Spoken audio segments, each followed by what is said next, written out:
Donc bonjour à tous, première activité sur le chapitre 1, transfert thermique. On va parler de l'énergie interne et vous présenter ce que c'est. Pour ça, vous répondez au fur et à mesure aux questions, puis vous suivez la vidéo pour la correction. Premièrement, l'eau dans tous ses états. Je vous demande de regarder dans un premier temps la petite vidéo dont vous avez le lien et de la balayer sur les différents états de la matière pour l'eau et de regarder ce qui se passe du coup à l'échelle microscopique.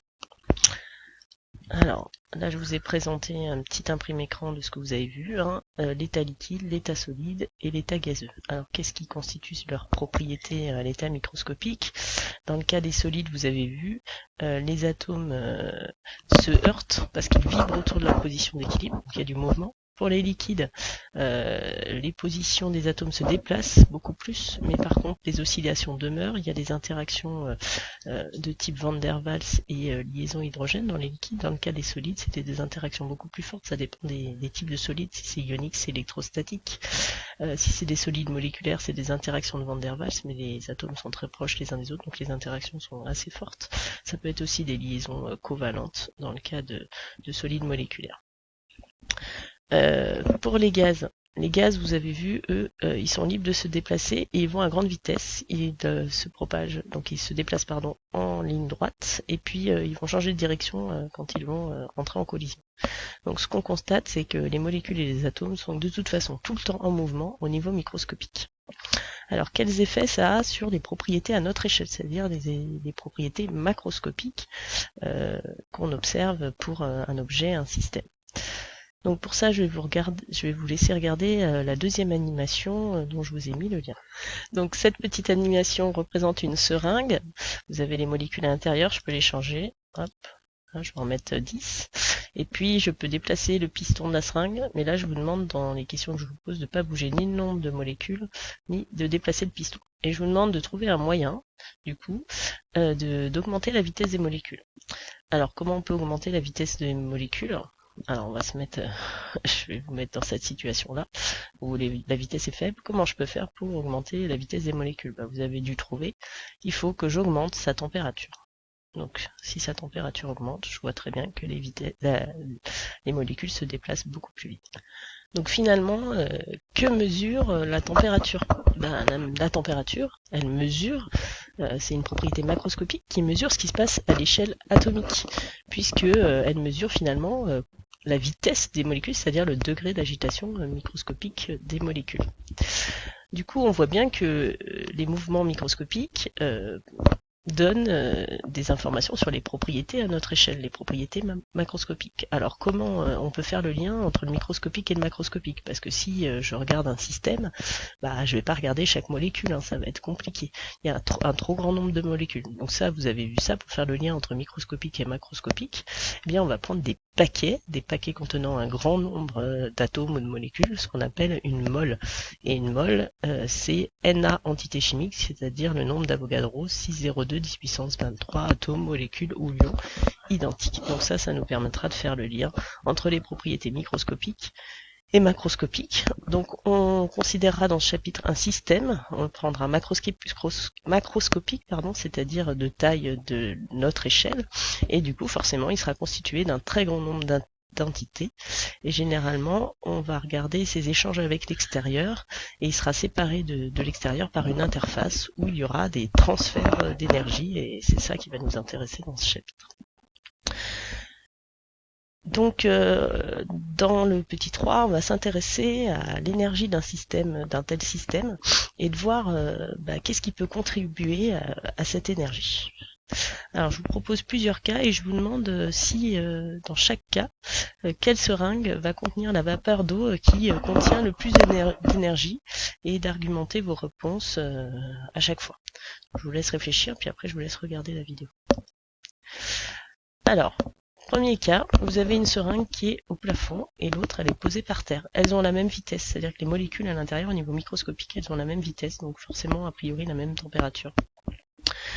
Et bien, du coup, celle qui a le plus d'énergie, ben, c'est celle qui est pendue au plafond, puisque vous savez que il y a ce qu'on appelle l'énergie potentielle de pesanteur qui dépend de l'altitude des objets, et donc là, celle qui a le plus d'altitude, eh ben, elle a une énergie potentielle non nulle, alors que c'est pas le cas de la seringue de droite. Donc la plus énergétique, c'est, je parle des molécules, hein, pardon, ce sont les molécules de la seringue de droite. Cas numéro B. Cette fois, la seringue de gauche est posée sur un chariot arrêté, avec une vitesse de molécule au niveau microscopique V1, et à droite, on a un chariot qui est en mouvement, avec la même vitesse pour les molécules à l'intérieur, pour la vapeur d'eau. Et bien là, ce qu'on veut faire voir, c'est que la molécule de droite, ben, elle a plus d'énergie que la molécule de gauche, parce que elle, comme elle est en mouvement, elle a une vitesse qui est plus importante, et vous savez que l'énergie cinétique égale 1/2 de mv carré, contribue à l'énergie totale du système, et donc ici, on a une énergie cinétique plus importante pour la seringue de droite. Dans le cas C, cette fois, les seringues sont toutes les deux posées sur le bureau, donc elles n'ont pas d'énergie potentielle. Et puis cette fois, on va regarder au niveau microscopique la vitesse des molécules à gauche. Elle est moins importante que celle de droite, d'accord ? Donc laquelle est le plus énergétique? Ben c'est celle de droite. Pourquoi? Parce que au niveau microscopique, eh bien on a une contribution importante, et le fait que les molécules aillent plus vite, ben, ça apporte ce qu'on appelle une énergie cinétique microscopique aux molécules, et la somme de ces particules, hein, chaque particule a une énergie cinétique, et la somme de ces énergies cinétiques, ben, c'est ce qu'on appelle l'énergie cinétique microscopique. Donc ça, c'est les propriétés microscopiques qui apportent de l'énergie au système. Donc même si on n'est pas en mouvement, bah, la conséquence c'est quoi? On l'a vu tout à l'heure, c'est que du coup la seringue, elle va être de droite, elle va être plus chaude que la seringue de gauche. Donc mes deux objets ne sont pas en mouvement, donc c'est pas de l'énergie mécanique en plus, mais par contre j'ai une seringue qui a plus de température, c'est-à-dire que ces molécules vont plus vite, et donc forcément elle est plus énergétique. Dans le cas D, je vais me placer à nouveau dans le cas d'un objet qui est immobile. Donc ma seringue, elle contient ma vapeur d'eau, et la seringue est immobile. Donc c'est pas à nouveau de l'énergie de mouvement qui diffère pour ces deux seringues. Par contre à gauche,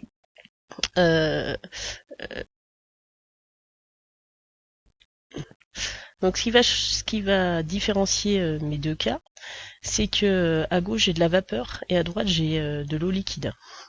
Donc à gauche, les molécules elles sont pas du tout en interaction. Elles se déplacent librement. Par contre, à droite, dans les liquides, j'ai des interactions beaucoup plus fortes. Eh bien, ça contribue à l'énergie potentielle d'interaction. C'est-à-dire que les interactions entre molécules donnent de l'énergie au système. Alors, c'est de façon moins importante que pour l'énergie cinétique microscopique, mais va faire que le système de droite va être plus énergétique que le système de gauche. Alors bon, là je vous ai mis un cas pour pouvoir vous expliquer, mais en fait ça veut dire qu'on est pile à la température d'ébullition, et on a et du liquide, on peut avoir que du liquide et de la vapeur, puisque sinon pour être à la même température, les molécules vont à la même vitesse, donc forcément c'est qu'on est à la même température. Donc on peut pas, c'est un cas qui n'existe pas, puisque si on est à la même température et on veut avoir de la vapeur d'eau et du liquide, ça veut dire qu'on a les deux en présence. Voilà, mais c'était juste pour vous expliquer.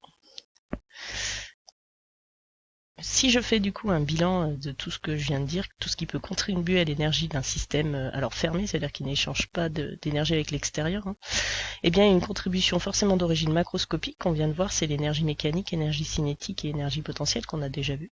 Et puis il y a forcément une contribution d'origine microscopique, puisque ma pomme là qui ne bouge pas, elle n'a pas d'énergie de mouvement, mais si j'augmente sa température, eh ben, je vois bien que je contribue à l'augmentation de son énergie totale.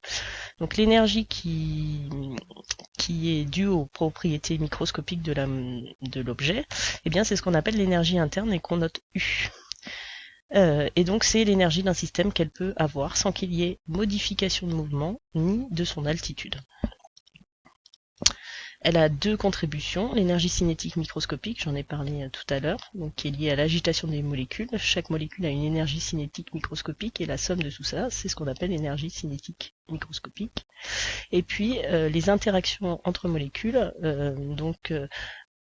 quand on en fait la somme, c'est ce qu'on appelle l'énergie potentielle microscopique des entités qui constituent donc mon système. Et donc elles sont dues aux différentes interactions que vous avez vues l'année dernière, électromagnétiques, gravitationnelles, fortes, faibles. Donc plus les molécules sont éloignées, plus ces interactions, cette énergie potentielle est faible. Donc là je vous ai remis un petit tableau que vous reverrez dans le cours. Donc finalement l'énergie totale, c'est quoi? C'est la somme de son énergie interne U et de son énergie mécanique qui est due à son mouvement, donc due à des propriétés macroscopiques alors que U est due à des propriétés microscopiques. Dans une deuxième partie, on va s'intéresser dans le grand 2 à comment on va faire varier cette énergie interne pour un système. On verra dans le cours pourquoi il est intéressant de la faire varier. Et donc on va prendre à nouveau 4 situations. Donc première situation, on a un archer qui tire sur la corde de son arc. Donc que fournit l'archer à l'arc pour le déformer? Eh bien de l'énergie. Sous quelle forme? Il exerce une force, donc c'est ce qu'on appelle un travail. Au niveau microscopique, qu'est-ce qui est modifié du coup? Eh bien ce qui est modifié, c'est la position des atomes sur la corde. Elle n'est plus tout à fait la même, elle a été déformée. Et donc l'énergie microscopique qui va varier dans ce cas-là, c'est l'énergie potentielle d'interaction. Dans le cas d'un objet qu'on va chauffer au micro-ondes, qu'est-ce qu'on fournit à l'aliment pour qu'il chauffe? De l'énergie. Sous quelle forme cette fois? Ce qu'on appelle de chaleur ou transfert thermique, c'est ce qu'on appellera le transfert thermique. Au niveau microscopique, qu'est-ce qui est modifié? Eh bien cette fois, c'est les molécules qui vont aller plus vite s'il n'y a pas eu de changement d'état.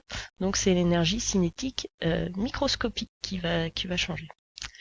Troisième cas, on a un objet qui fond sous l'effet du rayonnement solaire. Donc le soleil, à nouveau, fournit de l'énergie. Sous quelle forme? Sous forme de chaleur, transfert thermique comme tout à l'heure. Qu'est-ce qui va être modifié au niveau microscopique?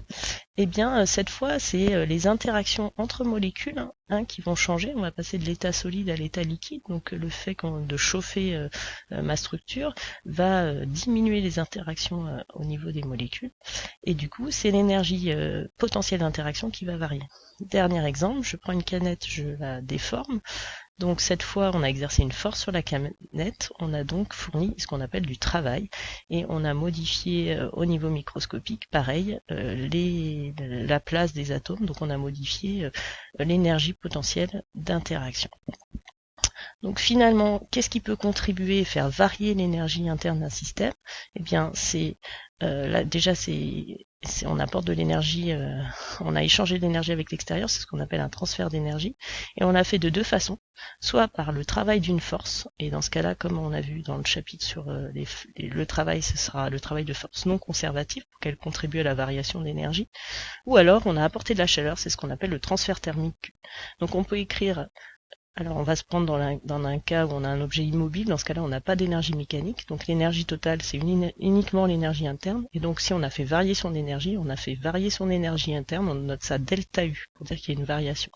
Et bien delta U va être égal à la somme du travail des forces conservatives et de la chaleur, de transfert thermique qu'on lui a, de l'énergie thermique qu'on lui a fournie.